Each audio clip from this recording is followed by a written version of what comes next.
my pleasure to welcome you here to the Clark Howard Show, where our mission is to serve you with advice and information that empowers you so you make better financial decisions in your life. Today we're going to start talking about how you have to be so careful on social media as it's become one of the main platforms for scamsters to cheat you. And gosh, I hate starting off with something so negative. So I'm going to make sure I'm even more negative later. We're going to talk about insurers delaying, denying, and what you do about it when you have a health insurance claim and they're just not treating you right, in your opinion. But let's talk about the epidemic, if you will, of scams. I keep seeing that phrase exactly because it's catchy and it's accurate. Because people let down their guards on social media in ways that we haven't in the past done with strangers. You know, it used to be that the main entryway to scams was what was called affinity fraud. It was where an individual would gain your confidence, and then you'd suspend your normal disbelief and hook, line, and sinker buy whatever junk or con or ripoff they were selling. And it's just been a pattern of humanity for not just now, for centuries, that people would get taken by a con artist who would befriend them. What is so curious to me is how people are getting taken on social media, and the top places people seem to be getting taken are Facebook and Instagram. Not because there's something inherently evil about Facebook or Instagram. They're so crazy popular that the scamsters are going there to those two platforms, electronically creating followings or befriending people, and then scamming them. And some things are out and out scams. Others are more gray. So how do you put the category of a paid influencer, somebody who has developed a loyal following, who's really great at whatever, and then they start touting something they're getting paid for, and because of your emotional connection to them for the great information they have about fashion or design or whatever it is, that suddenly they do a rec on something completely unrelated, and you go ahead and you're like, yeah, I got to get it because she loves it or he loves it or whatever. And remember, they're being bought and paid for that.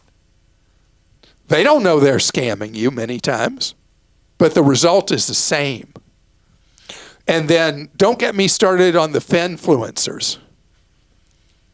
Finfluencer is what a funny contraption of a word. It's where people are touting different investment opportunities, different investment systems, whatever. And, you know, we've had this with phony baloney investing schemes forever. You know, every day I read a report that appears in Barron's magazine, and it will talk about, it's geared towards the investment advisory business. It'll talk about various scams that brokers and investment people have stolen people's money through. I mean, it's almost like a training platform for people who want to steal people's money. And those were traditional ways that they write about in Barron's through the investment community. What's happening on social media is people just say that they're whatever they are. and win people's confidence and steal their money. And this can be so many different things. It can be just people running straight out scams, whatever, on Facebook and Instagram. And again, I don't hold Facebook and Instagram responsible for this. They are platforms that they make available to people. If they find out that somebody's dirty, they should pull them down. But it's not the platform's fault that scamsters have figured out that this is such a lucrative area. What I'm asking of you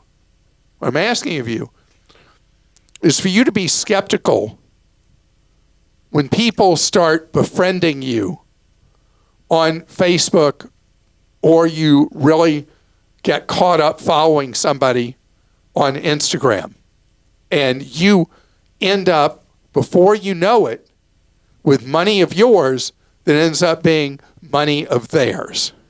All right, speaking of scams, Ray in Texas wrote in with this one. I want to make Clark aware of an active scam that's going on in Texas. Unfortunately, I was a victim, and the real irony is I know to do my full research, and I neglected to do so. I hope that Clark covers this, and here's my story. In March, I came across a Facebook post regarding a wine tasting festival and decided to visit the website to verify its authenticity. After reviewing the site, I registered for the event, paying $29.71. The festival $2,971? No, $29.71. Oh, good. No. Okay. Wow.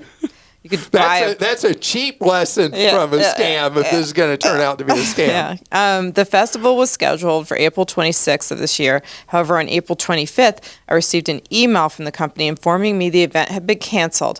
I promptly responded to the email, and after several exchanges, I was assured that a refund would be issued. Unfortunately, I've yet to receive this refund. Following this experience, I conducted some research online and discovered that this company has a reputation for scamming individuals, as evidenced by their F rating on the Better Business Bureau, and a total of 112 complaints filed in the last 3 years, primarily concerning event cancellations without refunds. They are advertising on both Facebook and Google. Ray, thank you for this. And I'd say these are not the smartest con artists, because if they're stealing $30 a person, they have to go to a lot of effort to steal from a lot of people to make it lucrative enough to do it. It's possible these people are just incompetent, but there's no excuse not giving refunds. And you said that you feel like you didn't do the proper research. I mean, what would that be? You think about a wine festival. If they were asking you for hundreds and hundreds of dollars, yeah, I would have expected you to do more research. But you like wine, sounded cool, and it was $30. Don't beat yourself up. There's a threshold above which, whatever the pain point is for you, that you do more digging, you do more research. And even if they're not con artists, you would know from the research you did after the fact that they are, at the very least, really terrible business people. For sure. Okay, Larry in Florida says, Clark talked about gas cars. I would like him to let us know how much it is to charge electric cars and how much a week or month it will cost. So that is one of the most complicated things to answer. And I should point out that the public's attitude in the United States towards electric vehicles has been going down 4 years in a row. I've seen the most recent polling, I think it was by AAA, and the percent of Americans that are really interested in buying an electric vehicle is the lowest it's been in half a decade. And the reasons are all the things that no one can answer easily. You just ask me a simple question. You look and you see at a gas station, oh, it's this much a gallon. But you ask me, how much does it cost to charge an electric car? I can't answer that in 15 minutes. You couldn't, right? I couldn't, and I charge mine in my garage. Now, that's cheap. 80% of charging takes place at someone's home, and then you're paying a fraction of the cost, effectively, per mile for the conversion of electricity into range of miles on an electric car versus range of miles filling up at a gas station. But when it involves a road trip, where are you going to charge it? When it involves knowing what that charge is going to cost, people who live in apartments and have to use public chargers, you're at the mercy of how much it is in that community to use that public charger. So there is no simple answer to this question. What is important is that an electric motor, the energy put in, 90+% of it is then used to operate the vehicle, moving it forward. A gas engine, 3/4 of the fuel you buy is burned off, producing no forward motion in your vehicle at all. That's why electric vehicles to operate are much cheaper, plus they don't have all the parts. But the story is so confusing to people that it's really hard right now to get people excited about buying electric. You know what Americans have done, though, in reaction? The sale of hybrid vehicles in the United States has skyrocketed. Before all the conversation started with electric, almost nobody ever bought a hybrid. And now hybrids are ultimately going to be the dominant powertrain in the United States because people get the idea of traveling for a lot less per mile. And for many people, the gas engine is so comfortable and you know how it works and all that. You know what you're going to have to pay to fill it up. The hybrids are, for many people in America, the compromise. For me, having driven electric vehicles now for 14 years, I can't imagine driving anything else. Okay, a couple about your Oura Ring, Clark. First, Tom in Illinois wanted to tell you, Clark loves the Oura, but check out this. The Oura Ring just got a new rival with a titanium design and 24/7 biometric tracking with no subscription required. And then here's a link there for you to check out this product. That's this one. Okay. Let me pull it up. Oh, okay. I'm looking. I see just a bunch of ads there, Christa. It's the Samsung Gallery Ring. There's actually a number of, I should tell you, I've been reading reviews. There are now a number of companies from big like Samsung to small tech startups offering their versions. It's the Acer FreeSense Ring. That one I've not heard of, but Oura has created some vulnerability for itself by having monthly dues for the data. And I'm grandfathered in because I've been an Oura wearer for more than 5 years. So as long as I stick with the generation I'm on, which is the 3, I don't have to pay the fees. When this one dies, then I'm going to be a free agent. And I will consider one of the Oura competitors that don't charge the $60, I think it's $60 a year or $70 a year fee for data. Okay, and then Nidhi in North Carolina says, Clark, thought this would be a fun read addressing your Oura Ring craze. Read this on Kim Commando's newsletter, destroying my mind. That's how 22-year-old Sarah Hills felt about her Oura Ring. Every spike in heart rate or dip in her readiness score sent her into a panic. It's called Aura paranoia. Seriously? And she's not alone. Aura's own head of science says he takes breaks from wearing his ring. You might want to do that with a wearable too. I doubt this will phase you and give you an Oura paranoia, knowing that you are loaded with smartwatches too, and love that, even if Aura's own head of science takes a break from wearing it. And we do joke that you could wake up feeling good, but if your Oura gives you a bad score, you're like, oh my gosh, my day I feel terrible. I have no idea when I wake up in the morning and I see my Oura rating, if it's going to be good or bad. It comes up with data on how I sleep, how kind of like a health score, they call it a readiness. And it's just so weird from day to day. My readiness today is very high. I got a 91. My sleep score was an 85. My activity is a 98.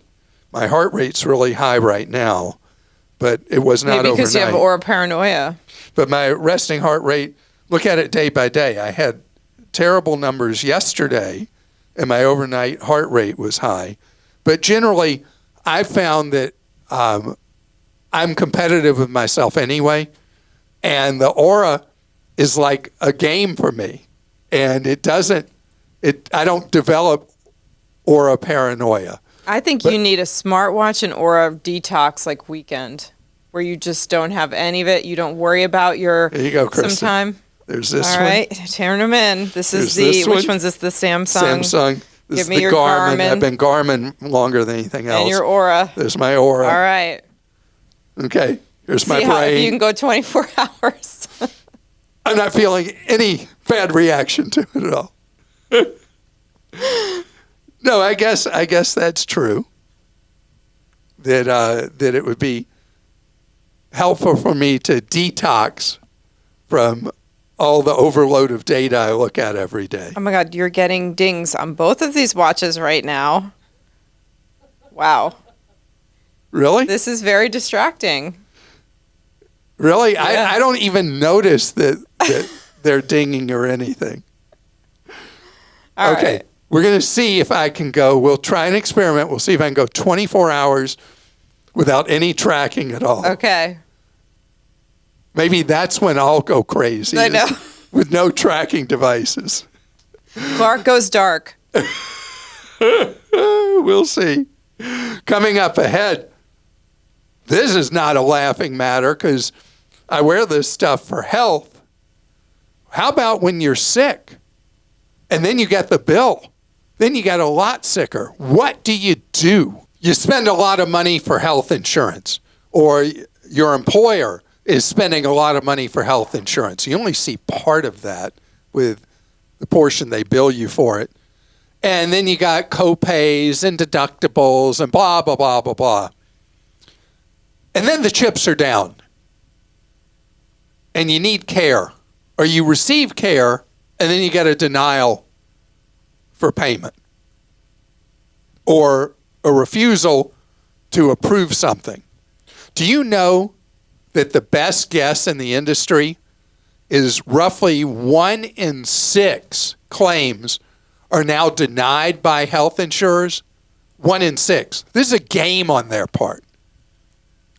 And what happens with those 1 in 6 claims? Do you know that less than 1% of people do anything when a claim is denied? Less than 1%. Less than 1 out of 100 people. You say, oh, well, insurance doesn't want to pay, so I'm just going to get sicker, or I'm going to have this collection agency calling me about a bill. Don't roll over. Don't roll over. You know that if you appeal, insurers know that 99+% of people just roll over on them. What happens with people who stand up to the health insurance bully? What happens with bullies? Most of the time, their bark is worse than their bite. So when you appeal, depending on whose study you believe, 3 out of 4 times or 4 out of 5 times, you're going to win your appeal. Because the insurer is gaming you. They're playing games with you. And the deal is, when you have a small routine claim, goes right through the system automatically. It's when, and who knows at each insurer what the black box is when they decide, hey, we're going to mess with people because this is so expensive. But it gets to the point that the insurer is going to not approve it just because they're not going to approve it. And I don't know if you know the scam with the medical review that happens with a lot of insurers, where they will have an in-house medical professional whose job is to turn claims down. That is their job, to turn claims down. So you talk to doctors in practice, they'll tell you how much of their time is now wasted trying to get a procedure approved for a patient. The whole thing is set up to wear people down and just go away. But it's your money. You or your employer paid for you to have that insurance. And you're in a contract for that insurance. And the insurer behaving dishonestly, unethically, becomes your problem if you roll over and say, oh, well. You know, a lot of times the squeaky wheel gets the grease. And there's no more squeaky wheel than medical care. And so when you get that denial, you need to appeal. Because again, most of the time, remember, if people win on appeal 3/4 to 80% of the time, it means the insurer wasn't behaving ethically and in good faith in the first place. So once you present your documentation, or the medical provider provides that documentation to you, you then get that claim paid. The worst of all, though, is the stall when somebody needs expensive care. And the insurer just doesn't want to pay. And they're waiting you out, hoping you die, so they don't have to pay. And that's not okay. And if you are too ill to fight your own battle, because sometimes you could be too sick to really fight for the coverage and care you need, that's when a family member or a friend needs to step up and be your advocate. All right. Well, I have some questions that are related here, Clark. Rosh in Illinois says, I received a $2,700 bill for a 6-mile ambulance ride between two branches of the same hospital. Whoa. My child was not in a life-threatening situation, and I offered to drive him myself, but the ER staff said they couldn't allow it. They warned me it would have to be treated as a new case and even hinted that child services might get involved. I felt totally cornered. My insurance only covered $500. What are my rights here, and how can I fight or negotiate this outrageous bill? So I don't know what happened with the lobbyists with the ambulance industry, but they were carved out of the No Surprises Act. No Surprises Act is something that is a term surprisingly few people have heard of, and it's even harder to understand the provisions of it, but it does not offer the ability to have help in negotiating an ambulance charge. Although roughly about 1/3 of the nation's states have the equivalent of their state system for no surprises on an ambulance charge, and this is Illinois. I bet we can find a list. Well, that didn't take long. Illinois does have protections for public and private ambulance services, but it's only for people in HMO versions of insurance policies. What you do is you try to negotiate not with a collection agency. You negotiate with the ambulance provider itself if your health insurance is not considered in Illinois to be an HMO plan. And that's what we have here is it's haphazard with states that represent about 65% of the nation's population, but only 1/3 of the states. The big states, Texas, Florida, California, New York, Illinois, all have ambulance surprise act kind of policies. And so if you get a big ambulance bill, about 2/3 of Americans will be covered. The other third, it's all about the negotiation that you do over the bill. And the hospital strong-arming you when your child was not in a life-threatening situation, I don't know the circumstance, but how weird that is for them to have behaved that way. Okay, Dan in Wisconsin says the continuing revelations about UnitedHealth's patient treatment practices have made me increasingly uncomfortable with health insurance in general. I am able to choose my own insurer, but how do I know my other options aren't doing the same thing. If I find myself needing major medical care, don't all insurers have the same incentive to prevent me from getting the care I pay for? I know I need to be insured to protect myself, but what if the insurers won't hold up their end of the bargain? Then what's the point? Well, I mean, you're giving an additional bit of ammunition to what I was talking about at the top. I mean, routine stuff, insurers do what they're supposed to do. It's when the big thing comes along that insurers aren't behaving. But again, you heard what I said. I mean, they turn down 1 in 6 claims, and nobody does anything about it among consumers, among patients. You be that person who does something about it, and you're going to get the insurance to do what it's supposed to 3/4 or more of the time. So the important thing that I can do is to let you know what's going on behind the curtain, and that is that insurers are playing dirty pool. So what you have to do is you got to know how to play pool better than they do. And that's why you immediately exercise your rights to appeal under your plan.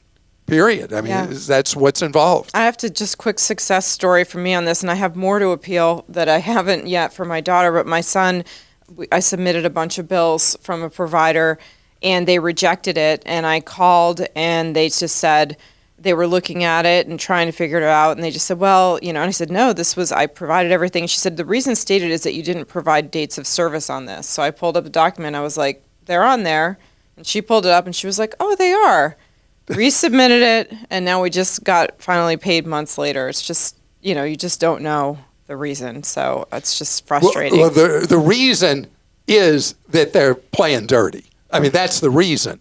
The rest of it is all details, and you don't let them wear you down. How much money was involved in these bills? Over $1,000. Yeah.